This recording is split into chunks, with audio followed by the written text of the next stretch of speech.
이상하게 집만 이사 오면 가족 간의 말다툼이 늘고 자꾸 일이 꼬이는 분들 있으시죠? 실제로 집 구조 하나가 사람 관계까지 흔들 수 있다는 이야기 믿어지시나요? 오늘은 특히 현관앞 살에 대한 내용을 준비했어요. 사람 몸도 가볍게 스치는 충격은 괜찮지만 칼처럼 날아오는 기운은 다칩니다.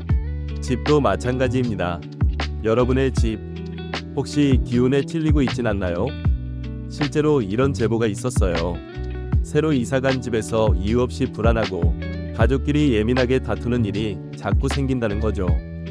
현관에서 찍은 사진을 보내주셨는데 정면에 날카롭게 튀어나온 건물 모서리가 정확히 보이더라고요. 이게 바로 형살의 대표적인 예입니다.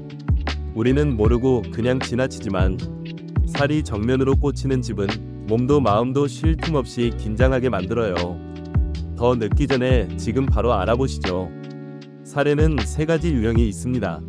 첫 번째는 형살입니다. 뾰족한 구조물이 사람의 기운을 찌르듯이 영향을 주는 경우를 말합니다. 형살은 말 그대로 형태로 찌르는 살이에요. 주로 모서리, 삼각형 구조, 뾰족한 기둥, 기울어진 건물 벽면 등 날이 선 형태가 집 정면을 겨눌 때 발생합니다. 특히 건물 모서리와 내 현관이 마주보는 구조는 계속 찔리는 느낌이라 피곤함과 예민함을 유발합니다. 두 번째는 화살입니다. 전자기기나 반사광처럼 강한 자극을 주는 요소들이 주변의 에너지를 흩뜨리고 깨뜨리는 현상을 뜻합니다. 화살은 에너지를 흩뜨리는 기운입니다. 대표적으로는 대형 유리창에서 반사된 강한 햇빛, 현관 앞 정면에 있는 CCTV나 송전선, 전기계량기 같은 게 있어요.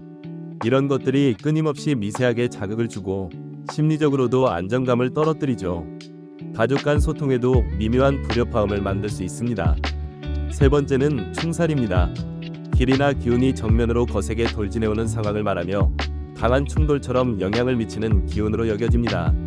충살은 말 그대로 기가 들이받는 구조입니다. 현관 앞에 일직선으로 뻗은 도로, 복도 끝, 엘리베이터가 정면에 있는 구조가 여기에 해당돼요.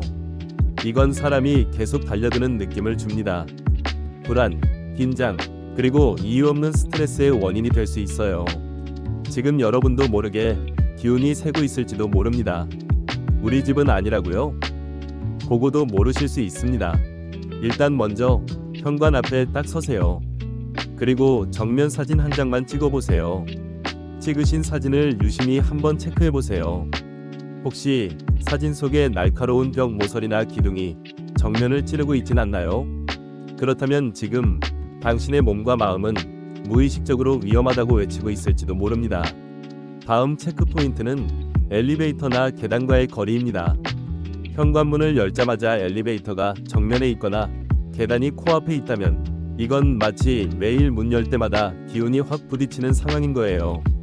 특히 좁은 오피스텔에선 이 에너지 충돌이 더 강하게 느껴질 수 있습니다.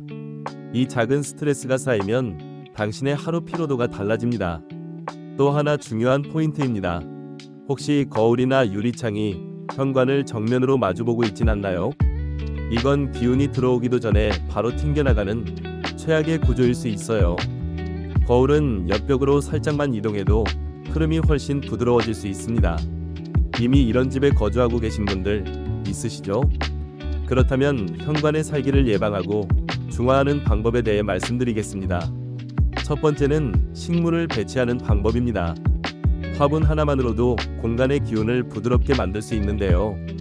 이때 뾰족한 잎을 가진 식물보다는 둥글고 부드러운 잎을 가진 식물을 선택하는 것이 좋습니다. 예를 들면 스파티필름이나 산세베리아, 벵갈고무나무 같은 식물이 이에 해당됩니다. 두 번째는 둥근 가림막이나 파티션을 활용하는 방법입니다. 이 방법은 살기의 흐름을 자연스럽게 꺾어주는 역할을 합니다. 특히 현관이 내부 공간과 바로 연결되어 있거나 복도식 아파트처럼 현관 앞이 휑하게 열려있는 구조일 때 더욱 효과적입니다. 세 번째는 거울의 사용에 주의하는 것입니다. 거울은 기운을 반사하는 특성이 있기 때문에 현관 정면에 두는 것은 피해야 합니다. 기운이 튕겨나가서 복이 들어오기 어려워질 수 있기 때문입니다. 꼭 거울이 필요하다면 정면이 아닌 옆쪽 벽에 사선으로 설치해서 시야를 넓히는 정도로 활용하는 것이 바람직합니다. 네 번째는 풍경 장식이나 작은 방울을 이용하는 방법입니다. 풍경은 음파를 통해 공간의 기온을 정화하는 역할을 합니다. 현관문에 작은 방울을 달아두면 문을 열고 닫을 때마다 좋은 음파가 발생하면서 살기를 누르는 데 도움이 됩니다. 다만 너무 요란한 디자인보다는 잔잔하고 조용한 소리를 내는 것이 좋습니다. 다섯 번째는 현관등을 항상 밝게 유지하는 것입니다. 어두운 현관은 음기가 강해지고 살기를 더욱 증폭시킬 수 있기 때문에 조명을 켜두는 것이 중요합니다. 이때 차가운 백색 조명보다는 노란색이나 따뜻한 느낌의 조명이 더 좋습니다. 여섯 번째는 천으로 된 가림 커튼이나 발매트를 활용하는 방법입니다. 문이 서로 마주보거나 현관이 엘리베이터 정면에 위치해 있다면 부드러운 천 재질의 커튼이나 무늬가 있는 발매트를 사용해 충돌하는 기운을 차단해 줄 수 있습니다. 여기서 꿀팁. 현관문을 열고 집에 들어갈 때 정면에 거울이 바로 보이는 분들 생각보다 꽤 있으실 겁니다. 사실 풍수지리적으로 보면 조금 조심해야 할 구조인데요. 복이 들어오자마자 거울에 반사되어 나가버린다는 해석이 있기 때문입니다. 집 안으로 좋은 기운이 들어오지 못하고 튕겨 나간다는 의미로도 받아들여지고요. 이런 거울이 이미 벽에 고정된 인테리어라면 당장 떼어내기엔 부담이 될 수 있잖아요. 현실적으로 할 수 있는 방법을 찾아야겠죠. 첫 번째는 거울 앞에 커튼이나 천 재질의 가리개를 살짝 걸어주는 방법입니다. 아주 얇은 천을 사용하더라도 거울의 반사 효과를 부드럽게 줄여줄 수 있고 인테리어적인 완성도도 해치지 않아요. 예쁜 무늬의 패브릭이나 자연 소재로 만든 롤스크린을 활용하면 좋고요. 꼭 거울을 전부 가리지 않아도 됩니다. 반사되는 면적만 조금 줄여줘도 충분히 효과가 있다고 해요. 그리고 면이나 마 같은 천은 공간의 음기를 흡수해주는 역할도 해준다고 하네요. 두 번째는 거울 앞에 식물이나 소형 가구를 배치해보는 겁니다.